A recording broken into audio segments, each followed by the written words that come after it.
Malacañang will not just settle for an executive order with regard to the Freedom of Information or FOI. Victor Cosare will tell us why. Definitely, this week. That's the gift of the President to the people of the Republic, including the media. Malacañang is set to release this week the executive order on freedom of information.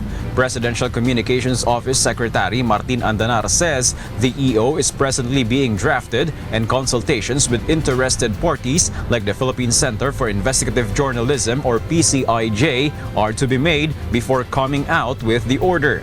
It can be recalled that President Rodrigo Duterte has promised during his campaign that for freedom of information to be immediately implemented among government agencies, he will be signing an executive order upon assuming office.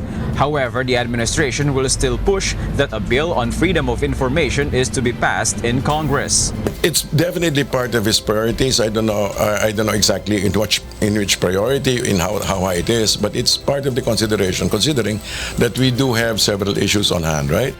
So I guess, pag ito po yung naging executive order na, this gives a signal to all of the government agencies, including the different branches of government. Kasama na po dyan yung Kongreso at Senado. Gives them the signal that the President Duterte is very, very, very supportive of the freedom of information. It can be recalled that in the previous administration, the Freedom of Information Bill was not passed into a law despite President Aquino's pronouncement that it was one of the priority legislations of his administration. The Senate version passed third reading. However, the version in the lower house was not able to pass second reading until the 16th Congress came to a close. Meanwhile, Malacañang is also in the process of creating a task force on media killings.